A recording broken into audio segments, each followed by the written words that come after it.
After yesterday's frustrating battle with that air cart, I did have a few cold ones last night and think of some stuff that I probably should have checked on that fan, but it's empty now. I'm done with it. We got to clean up because we got rain coming at 10 o'clock tonight, and as soon as that rain comes, all of this gets much more miserable to deal with. And on top of the rain, it's going to get a lot colder. So we're going to clean up as much of this as we can. I hope we can get the air cart cleaned out as well, and several other things.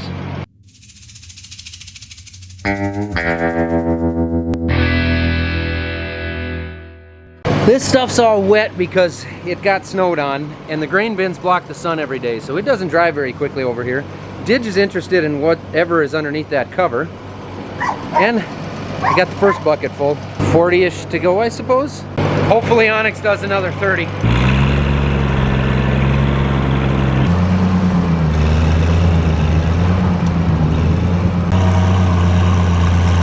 Finding it, Didge? What is it? Should we get it out of there? All right, let's get it out of there for you. It's heavy. I'm gonna move it. You ready?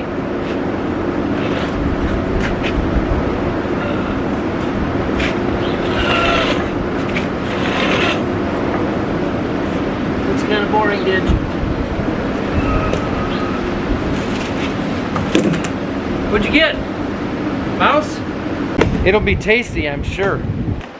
This is the worst stuff here. There's beans underneath this, and there's no easy way out. There's a fan around the corner here, so we can't get it through there. We can't get it through there. Can't come from there. And we can't get any closer than that. At least it's all wet and moldy. I need one of those children's cleanup songs. Morning. Morning. Did Troy's get done east of town? Well, no, we got 20-30 acres left, so we're waiting for tiling on. Okay.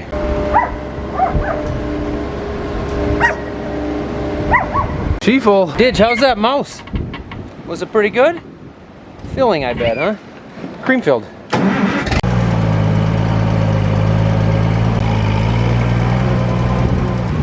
little too windy to face the other direction. Still more to go here, unfortunately. How you doing under there, Onyx? Horrible. Horrible? You don't enjoy this? No. Me neither. At least it's windy. Well, I eat the Yeah? We'll get her done then. She's close enough to full again. I'm gonna take a little break before Nate 2.0 gets here to help me out. Give these pythons just a minute to cool down, you know?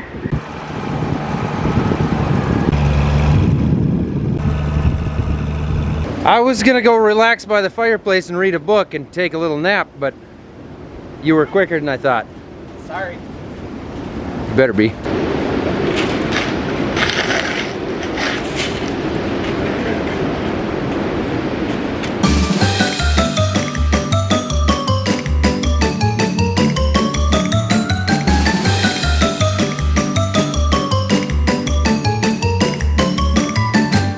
Got distracted and forgot about bringing that tractor over here. They must have, huh? Old guys. Yeah.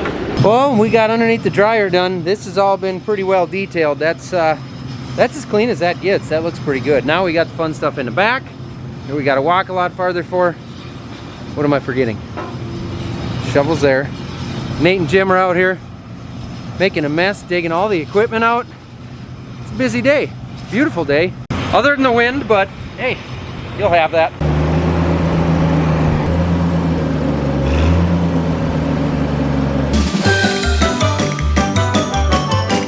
She full again. How do I get out of here?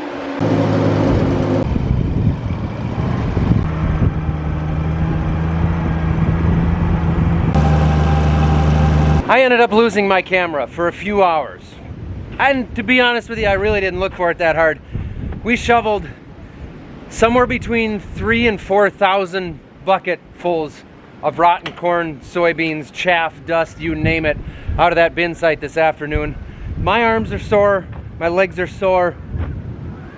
I'm gonna finish parking the last thing of the day, which Dad and Jim did a great job, fantastic job, truly wonderful, amazing job, believe me, at stacking that shed full of everything. We got the quad track over there, that's cleaned up. We got that shed stacked nicely. I'm just gonna bring this around and park it so that the mud, of which there really isn't much, when it rains, falls down not right here where I just cleaned my yard and fixed where the speed tiller was sitting.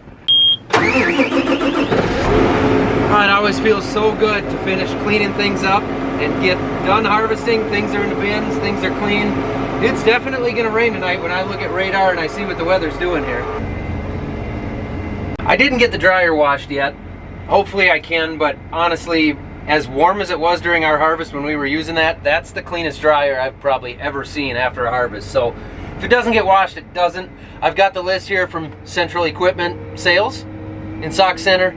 It's here to use. Hopefully it'll work out this week, but we'll see. Maybe we'll get hard enough rain that it'll clean it off well enough for us. My boots smell like rotten soybeans. And for those who know that that does not smell good.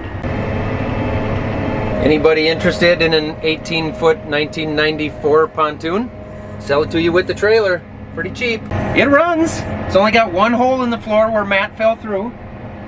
Other than that, I mean, she's a solid item. I'm done. That's it. I'm gonna go push some leaves around with a leaf blower, try to get them out of our landscaping before they get rained on. Oh, I need to stop in here for a beer.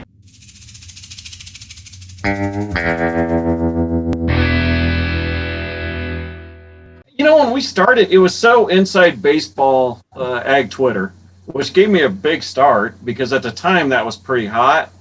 So, but if you weren't on ag Twitter, you really didn't get a lot of this stuff. But once we started delving outside of it, that's when it started to grow.